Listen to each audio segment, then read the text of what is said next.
తాకట్టులో ఉన్న బంగారం అమ్మాలనుకునే వారి ఇన్ఫర్మేషన్ ఇస్తే దాని వాల్యుయేషన్ బట్టి మీకు కమిషన్ కూడా ఇస్తుంది గోల్డ్ హబ్. ఆంధ్రప్రదేశ్ ఎన్నికల్లో అత్యంత ఆసక్తిని కలిగించే నియోజకవర్గాల్లో కడప లోక్సభ స్థానం ఒకటి. ఎందుకంటే ఇక్కడ పోటీ చేస్తుంది వైఎస్ఆర్ కాంగ్రెస్ పార్టీ నుంచి వైఎస్ అవినాష్ రెడ్డి పోటీ చేస్తున్నారు. అలాగే కాంగ్రెస్ పార్టీ అభ్యర్థిగా వైఎస్ షర్మిల పోటీ చేస్తున్న పరిస్థితి ఇక్కడ కనిపిస్తోంది.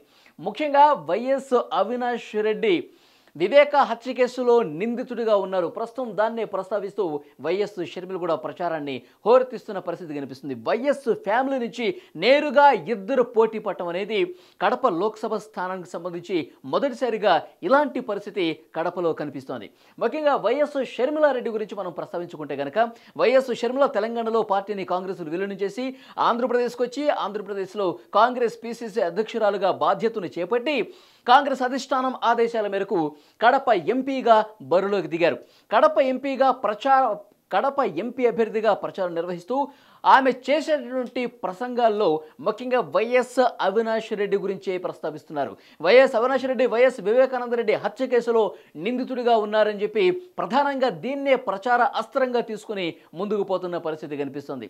ముఖ్యంగా వైఎస్ షర్మిలకు తోడుగా వైఎస్ సునీత కూడా ప్రచారాన్ని ఉధృతం చేస్తున్నటువంటి పరిస్థితి కనిపిస్తుంది. ఈ నేపథ్యంలో కడపలో ప్రస్తుతం రియాలిటీ ఏంటి, కడప గ్రౌండ్లో ఉన్నటువంటి పరిస్థితి ఏంటి, కడప లోక్సభ నియోజకవర్గ పరిధిలోని ప్రజలు ఏమనుకుంటున్నారు ఒకసారి నిశ్చితంగా పరిశీలిస్తే అక్కడ ప్రస్తుతం ఇవాల్టికి వాళ్ళు ఉన్నటువంటి సిచ్యువేషన్ను మీకు వివరించే ప్రయత్నం చేస్తా. ముఖ్యంగా వైఎస్ షర్మిలకు జనం మద్దతు కనిపిస్తున్నట్టుగా మనకి సమాచారం వస్తుంది. ఎందుకంటే వైఎస్ షర్మిల ఒకవైపు ప్రభుత్వం మీద పోరాటం చేస్తున్నారు. తన చిన్నాన్నని హత్య చేసిన కేసుకు సంబంధించి ప్రధానంగా ప్రస్తావిస్తూ నిందితులకు వైఎస్ జగన్మోహన్ రెడ్డి గారు మద్దతు ఇస్తున్నారు. వైఎస్ అవినాష్ రెడ్డి చిన్నపిల్లోడు అంటూ వైఎస్ జగన్మోహన్ రెడ్డి అనటాన్ని పూర్తిగా తప్పుపడుతున్నారు. ముఖ్యంగా ఈ కేసులో సిబిఐ చార్జ్షీట్లో నిందితుడిగా పేర్కొన్న విషయాన్ని ప్రస్తావిస్తున్నారు. చిన్నాన్న హత్య కేసుకు సంబంధించి ఆ రోజు ఏం జరిగింది, హత్యకు ముందున్నటువంటి పరిస్థితులు ఏంటి, నిందితుడిగా ఉన్నటువంటి వైఎస్ అవినాష్ రెడ్డి హత్య జరిగే ముందు వైఎస్ భారతితో మాట్లాడిన విషయాన్ని కూడా సునీత ప్రస్తావిస్తున్నారు. ముఖ్యంగా కడప లోక్సభ పరిధిలో ప్రస్తుతం జరుగుతున్న ప్రచారంలో ప్రజల ముందు ఈ విషయాలన్నీ ముందు పెడుతున్నారు. సో ప్రభుత్వ వైఫల్యాలు ఇవన్నీ సెకండరీ చూస్తున్నారు. వైఎస్ వివేకానంద రెడ్డి హత్యకు సంబంధించిన విషయాన్ని ప్రధానంగా ప్రస్తావిస్తూ వైఎస్ షర్మిల ప్రచారాన్ని ఉధృతం చేస్తున్నటువంటి పరిస్థితి కనిపిస్తోంది.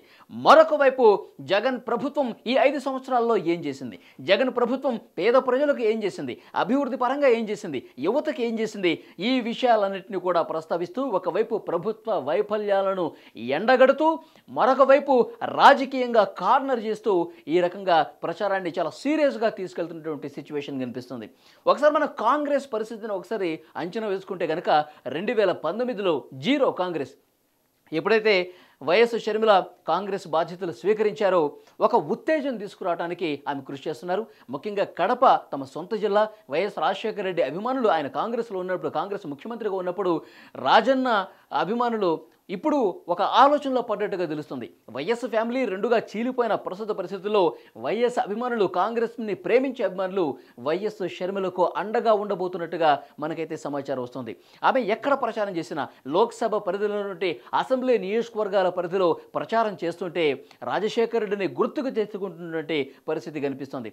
ఒకవైపు వైఎస్ అవినాష్ రెడ్డి తరఫున కావచ్చు, జగన్మోహన్ రెడ్డి పులివెందుల నియోజకవర్గంలో భారతి కూడా ప్రచారం చేస్తున్నారు. కానీ భారతిని ఎక్కడికక్కడ నిలదీస్తున్నటువంటి సిచ్యువేషన్ కనిపిస్తుందంటే ఇక్కడ తేడా అర్థమవుతోంది.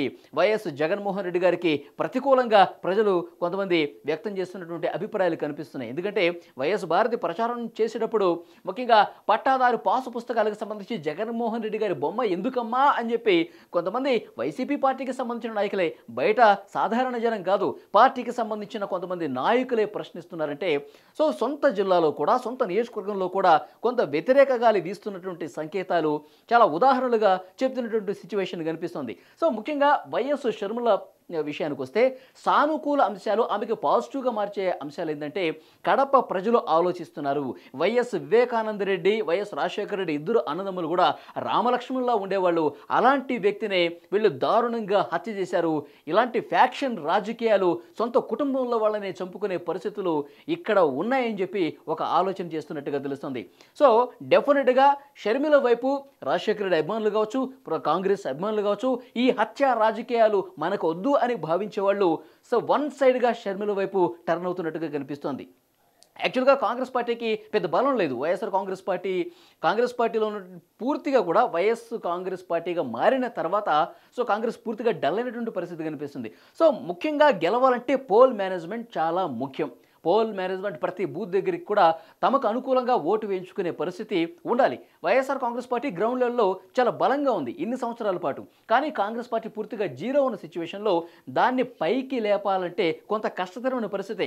వైఎస్ షర్మిల ఇవాళకి ఇవాళ గెలిచేస్తుంది అన్న సిచ్యువేషన్ లేదు అనుకుంటే కనుక ఇక్కడ ఇది పొరపాటనే భావించాలి. ఎందుకంటే వన్ సైడ్గా టర్న్ అవుతున్నారు. కడప లోక్సభ పరిధిలో పోలింగ్ బూత్కి వచ్చే ఓటు వేసే క్రమంలో ఒకవైపు ఫ్యాక్షన్ రాజకీయం కనిపిస్తుంది, ఒకవైపు వైఎస్ రాజశేఖర రెడ్డి బిడ్డ హత్య రాజకీయాలను ప్రస్తావిస్తూ ప్రభుత్వ వైఫల్యాలని ప్రశ్నిస్తున్నారు. కాబట్టి షర్మిల వైపు ఆలోచన చేస్తున్నట్టుగా సమాచారం వస్తోంది. ఇటు అవినాష్ రెడ్డిని విలన్గా చూస్తున్నటువంటి సిచ్యువేషన్ కనిపిస్తుంది. అవినాష్ రెడ్డి పేరు కనిపిస్తే వైఎస్ వివేకానంద రెడ్డే గుర్తుకొస్తున్నారు. ఆయన హత్యకు సంబంధించిన విషయాలే గుర్తుకొస్తున్నాయి. ఆయన్ని గొడ్డలతో దారుణంగా చంపించిన ఘటనకు సంబంధించే ప్రధానంగా మాట్లాడుకుంటున్నారు. నియోజకవర్గంలో వైఎస్ అవినాష్ రెడ్డిని కొంత నెగిటివ్గా చూపించే పరిస్థితి కనిపిస్తుంది. ఒకవైపు ఆడబిడ్డ పోటీ చేస్తుంది, కొంగు చాచి నేను అడుగుతున్నాను, ఈ ఒక్కసారి నాకు ఓటు వేయండి, హత్య రాజకీయాలు మనకొద్దు, మన నియోజకవర్గాన్ని మనం అభివృద్ధి చేసుకుందామని చెప్పి చెప్తున్నటువంటి సిచ్యువేషన్ షర్మిల వైపు కనిపిస్తోంది. సునీత కూడా మద్దతుగా కనిపిస్తున్నటువంటి సిచ్యువేషన్ కనిపిస్తుంది. ఇది ప్రజలు తేల్చుకోవాల్సిన విషయం. విలన్కి ఓటు వేస్తారా, లేదంటే మంచి రాజకీయాలు మనం నడుపుకుందాం, మన నియోజకవర్గాన్ని అభివృద్ధి చేసుకుందాం, ఇటువైపు ప్రజలు ఉంటారని చెప్పి పెద్ద ఎత్తున చర్చ ప్రజల్లో కూడా జరుగుతున్నటువంటి సిచ్యువేషన్ కనిపిస్తుంది. ఒకవైపు ప్రభుత్వ వైఫల్యాలు, మరోవైపు చిన్నాన్న హత్య కావచ్చు, ఆ తర్వాత నియోజకవర్గాల్లో ఉన్నటువంటి అభివృద్ధికి సంబంధించి కూడా పెద్ద ఎత్తున చర్చ జరుగుతున్నటువంటి సిచ్యువేషన్ కనిపిస్తుంది. మెజారిటీ ప్రజలు ఇప్పుడు ఓటర్లు కొంత స్తబ్దుగా ఉన్నటువంటి పరిస్థితి కనిపిస్తుంది. చాలా జన సమీకరణ కావచ్చు, జగన్మోహన్ రెడ్డి ప్రచారం చేసినా, అవినాష్ రెడ్డి ప్రచారం చేసినా, ఇక్కడ ప్రభుత్వం తరఫున ఎవరు ప్రచారం చేసినా వైఎస్ఆర్ కాంగ్రెస్ పార్టీ తరఫున పెద్ద ఎత్తున జనం వస్తున్నారు. కానీ వాళ్ళందరూ వన్ సైడ్గా ఓటు వేస్తారన్న నమ్మకం ఈసారి లేదు. డెఫినెట్గా ఓట్లలో చీలిక రాబోతోంది. ముఖ్యంగా అసెంబ్లీ నియోజకవర్గాల విషయానికి వస్తే కడప లోక్సభ పరిధిలో ఇటు మైదుగురు కావచ్చు, ప్రొద్దుటూరు కావచ్చు, జమలమడుగు కావచ్చు, బద్వేలు కావచ్చు, ఇట్లా ఈ అసెంబ్లీ నియోజకవర్గాల పరిధిలో కూడా ఎక్కువ శాతం వైఎస్ఆర్ కాంగ్రెస్ పార్టీకి అసెంబ్లీకి ఓటు వేసి కడప లోక్సభ స్థానానికి మాత్రం షర్మిలకు వేసే ఆలోచన చేస్తున్నట్టుగా మాకు వస్తున్నటువంటి ఇన్ఫర్మేషన్. ఒక ఓటు వైఎస్ఆర్ కాంగ్రెస్ పార్టీకి లేదంటే కూటమికి వేద్దాం, రెండో ఓటు అంటే లోక్సభ ఓటు మాత్రం షర్మిలకు వేద్దాం అని చెప్పి మెజార్టీ ప్రజల అభిప్రాయం కనిపిస్తుంది. డెఫినెట్గా గెలిచేస్తారు అన్న సంకేతాలు ఇప్పటి వరకు రావట్లేదు. కానీ ప్రజల మూడ్ మారుతోంది. సైలెంట్ ఓట్ అనేది కడప లోక్సభ పరిధిలో కనిపిస్తోంది.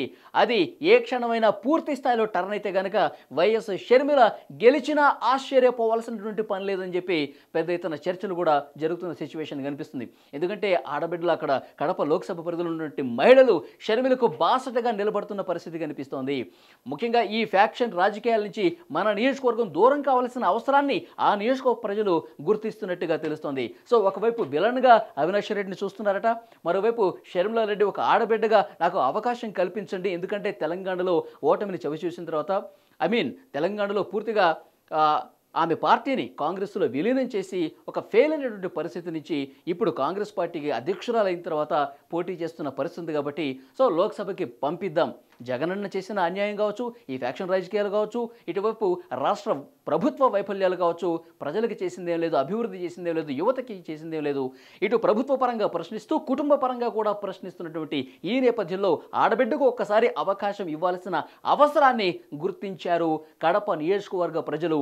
ఒక ఓటు అసెంబ్లీ విషయానికి వచ్చేసరికి కూటమి లేదంటే వైఎస్ఆర్ కాంగ్రెస్ పార్టీకి వేసినా సరే కడప లోక్సభ స్థానానికి మాత్రం మెజారిటీ ఓట్లు షర్మిల వైపు పడే అవకాశం ఉందని పెద్ద ఎత్తున సర్వే రిపోర్ట్స్ కూడా కొన్ని వస్తున్నాయి.